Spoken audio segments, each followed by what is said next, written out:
एक बहुत बड़ा क्वेश्चन रहता है कि सर बैंक में कितना अमाउंट जमा कर सकते हैं हम कि हमारे पास कभी भी कोई नोटिस ना आए कि 1 लाख, 2 लाख, 10 लाख, 10 करोड़ कितना अकाउंट में हम पैसा जमा कर सकते हैं। और इसके लिए सबसे बड़ी चैलेंज ये आता है कि हर कोई अपनी अपनी तरह से एडवाइस देने लगता है। तो कोई रूल्स रेगुलेशंस में चला जाएगा, कभी क्या नोटिफिकेशंस आई है गवर्नमेंट का इस टाइम पे, क्या सर्कुलर चल रहा है, उन सब चीज़ों के अंदर इन डेप्थ चले जाते हैं और उससे और होता है कुछ नहीं है, और ज़्यादा कन्फ्यूजन क्रिएट हो जाता है। एक मैं आज जो आपको ना बहुत सिंपल सा फंडा बता रहा हूँ, उस चीज को आप समझ जाइए तो कभी कोई प्रॉब्लम नहीं आएगी। चाहे ये वीडियो आप आज देख रहे हो, आज से 10 साल बाद देख रहे हो, तो ये वीडियो में मतलब कभी भी इस चीज में कोई कंफ्यूजन नहीं है। आपको टाइम टू टाइम अपडेट होने की जरूरत नहीं है कि गवर्नमेंट के क्या रूल्स रेगुलेशंस हैं। तो देखो, बैंक में आप कितना ही पैसा जमा करो, कोई प्रॉब्लम नहीं है, कोई प्रॉब्लम नहीं है, जब तक कि आपके पास उसके सोर्स का लॉजिक है, आपके पास रीजन है कि वो पैसा कहाँ से आया था। आप अपनी आईटीआर फाइल कर रहे हो, उस आईटीआर में उसको शो भी कर रहे हो कि ये पैसा मेरी इनकम है। तो दैट डजेंट मैटर कि फिर वो आपके अकाउंट में कितना पैसा है। हाँ, मैं इतना एक शायद वो वीडियो मैं ऑलरेडी अपलोड कर चुका हूँ, क्योंकि रिकॉर्डिंग कर रहा हूँ तो डिपेंड करता है कि अभी कर चुका हूँ या आने वाली होगी वो वीडियो। उसमें मैंने आपको ये बताया कि करंट अकाउंट कब ओपन करना चाहिए। अगर आप बिजनेस रिलेटेड कोई वर्क कर रहे हैं और आपका जीएसटी में रजिस्ट्रेशन हो चुका है, या आपका कोई ऑलरेडी डॉक्यूमेंट्स ऐसे हैं जिसके बेसिस पे बैंक अकाउंट आपका करंट में ओपन करने के लिए रेडी है, तो करंट अकाउंट ओपन करो बिजनेस पर्पस के लिए। उसको सेविंग में उतना ट्रांजेक्शन मत करो बहुत ज़्यादा, अदरवाइज प्रॉब्लम थोड़ी सी आ जाती है, बहुत ज़्यादा तो नहीं बट थोड़ा सा चैलेंजिंग हो जाता है। और अगर आपका जीएसटी में रजिस्ट्रेशन नहीं है तो आप अपना सेविंग में कर सकते हो।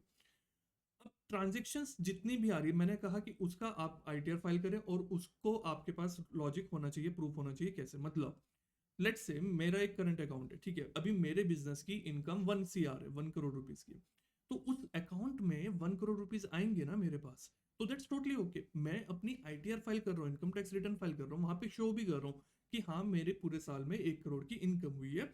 उसमें से मेरे एक्सपेंसेस वगैरह मैंने माइनस कर दिया और जो प्रॉफिट आया उसके ऊपर टैक्स बनता था तो मैंने दे दिया, नहीं बनता तो मैंने एग्जामेशन का बेनिफिट्स लेके अपना टैक्स सेव कर लिया। तो जो भी आईटीआर में मैंने शो अगर उस इनकम को कर दिया, सो दैट्स टोटली ओके, उसके ऊपर कोई चैलेंज नहीं आने वाला है। हाँ, प्रॉब्लम ये है कि आपके सेविंग अकाउंट में 1 करोड़ रुपए आ गए। अब एकदम 1 करोड़ रुपए सेविंग अकाउंट में आने के पीछे एक गवर्नमेंट के पास से एक नोटिस आपके पास आ सकता है कि ये आपके सेविंग अकाउंट में क्यों है। अगर बिजनेस ट्रांजेक्शन है तो फिर आपने करंट अकाउंट ओपन क्यों नहीं करा। तो मैं आपको ये रिकमेंड करूंगा, बड़ी ट्रांजेक्शन के लिए अगर बिजनेस इनकम है तो करंट अकाउंट ओपन कर लो। बट हो सकता है कि बाई चांस आपका हर बार तो बिजनेस छोटा ही रहता था, आपने करंट अकाउंट ओपन नहीं करा, बट कोई एकदम बड़ा प्रोजेक्ट मिल गया था जिसकी अमाउंट आपने अपने सेविंग अकाउंट में ले ली, तो दैट्स टोटली ओके। आपका गवर्नमेंट की तरफ से जब भी नोटिस आता है तो आप उसका सिंपली रिप्लाई कर सकते हो, नोटिस से घबराने की जरूरत नहीं है। उसमें सिंपल सा रिप्लाई करिए कि ये मेरी इनकम है, बिजनेस इनकम है, उस टाइम पे मेरे पास करंट अकाउंट नहीं था और मैंने सेविंग में अपना डिपॉजिट कर दिया, जिसकी मैंने आईटीआर में शो भी कर दिया कि ये मेरी इनकम इतने की 1 CR की इनकम है। उसके ऊपर मैंने जो एलिजिबल टैक्स था वो पे भी किया है। और इसके बाद मैं इसको करंट अकाउंट, मैंने अपना एक करंट अकाउंट भी ओपन कर लिया जिसमें मैं फर्दर सारी ट्रांजेक्शन्स करंट अकाउंट में अपनी ओपन कर डील कर रहा हूँ, मतलब उसमें कर रहा हूँ। तो शॉर्ट में सीधी सी बात ये है, आप कितनी ही ट्रांजेक्शन्स करो कोई फर्क नहीं पड़ता है, बस उसका आईटीआर में रिफ्लेक्ट होना चाहिए। अगर रिफ्लेक्ट नहीं हो रही आईटीआर में, आपने उसको छुपाया है, आपने तो इनकम टैक्स रिटर्न में दिखाया कि साल भर में ना मेरे पास सिर्फ 5 लाख की इनकम हुई है और बैंक अकाउंट में आ रहे हैं 50 लाख रुपए, और उसका फिर नोटिस आ रहा है, तो आप क्या रिप्लाई दोगे।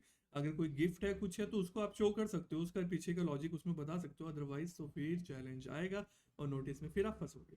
तो उन चीज़ों का ध्यान हमेशा रखिए।